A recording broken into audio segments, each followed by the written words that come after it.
तना गलन यानी कि डैम्पिंग ऑफ, जिसको हम कॉलर रॉट भी कहते हैं।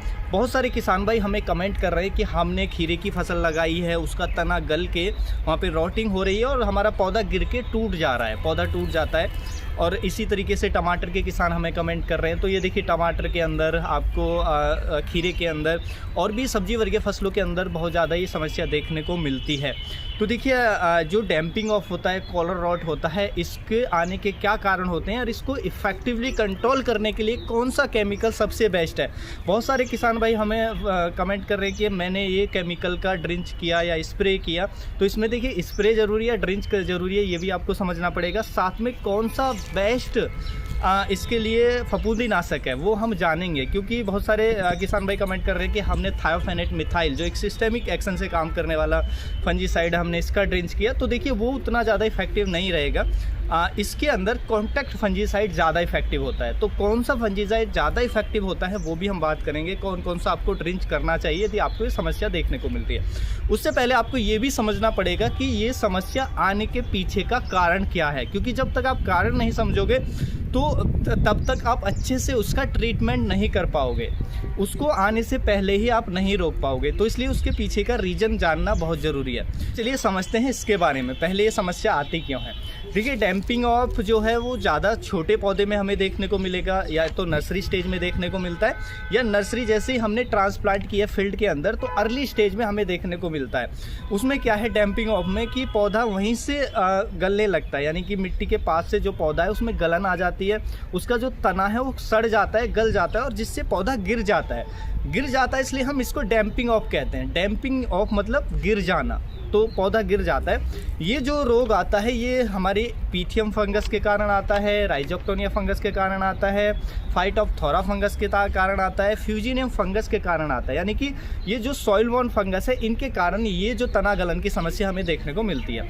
वहीं पर यदि हम कॉलर रॉट की बात करें तो पौधा हमारा थोड़ा बड़ा हो जाता है, तो उसमें जब तने के पास से गलने लगता है, जब तने की मोटाई थोड़ी ज़्यादा हो जाती है तो पौधा उसमें गिरता नहीं है, पौधा खड़ा रहता है, तो उसको हम कॉलर रॉट बोलते हैं। कॉलर रॉट यानी कि तने को गलने लगता है, जो मिट्टी के से सटा हुआ पार्ट होता है उसको हम कॉलर बोलते हैं। कॉलर और रॉट मतलब गलना, तो वहाँ से वो गलना शुरू हो जाता है। लेकिन क्योंकि पौधे का तना मजबूत हो चुका है तो पौधा एकदम से गिरता नहीं है। बाद में जैसे ही तेज़ हवा चलेगी, आंधी आएगी तो पौधा एकदम से टूट कर गिर जाता है, टूटकर अलग हो जाता है, क्योंकि वो तना फिर हार्ड हो जाता है वहाँ से और वो बेकार हो जाता है। हमारे पौधे को न्यूट्रिशन पानी मिलना भी बंद हो जाता है, कम हो जाता है, पौधा हमारा हेल्दी बिल्कुल नहीं रहता है। तो ये भी हमारी उन्हीं फंगस के कारण आता है जिसकी वजह से डैम्पिंग ऑफ आता है। लेकिन बड़े पौधे में आए तो कॉलर रॉट, छोटे में आए तो हम उसको डैम्पिंग ऑफ कह देते हैं, क्योंकि छोटा पौधे का तना पतला होता है, जैसे ही फंगस अटैक करती है पौधा गल के और वो हमारा गिर जाता है। तो देखिए इसको कंट्रोल करने के लिए जो आपको सावधानी रखनी चाहिए, पहला तो जैसे ये सॉइल बॉर्न डिजीज़ है, यानी कि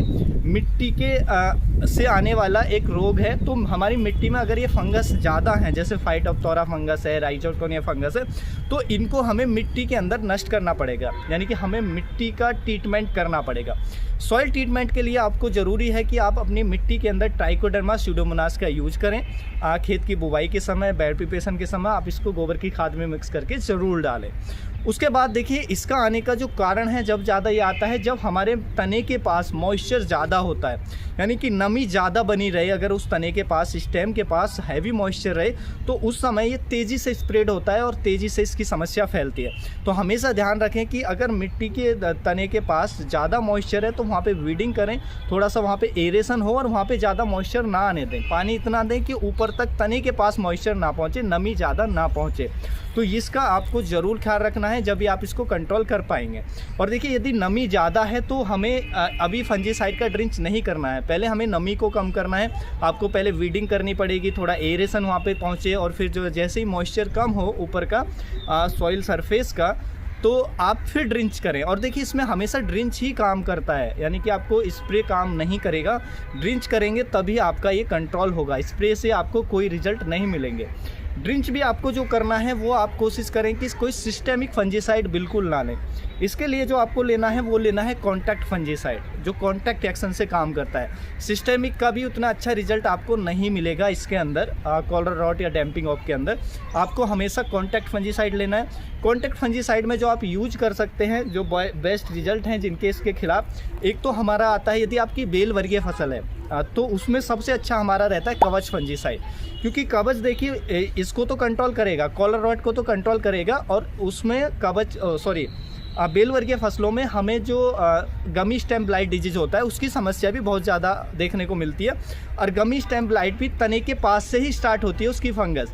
तो अगर उसको ड्रिंच करेंगे आप कवच को, तो आपके दोनों कंट्रोल हो जाएंगे। आपका जैसे खीरा है, आपका बेल वर्गीय फसल और भी है, तरबूज है, खरबूज है, तो अगर इसको ड्रिंच करेंगे तो गमी स्टेम ब्लाइट आने के चांस कम हो जाएंगे, प्रिवेंट वो हो जाएगा, और ये भी आपका कंट्रोल हो जाएगा जो आपका डैम्पिंग ऑफ है या आपका कॉलर रॉट की समस्या आपको देखने को मिल रही है।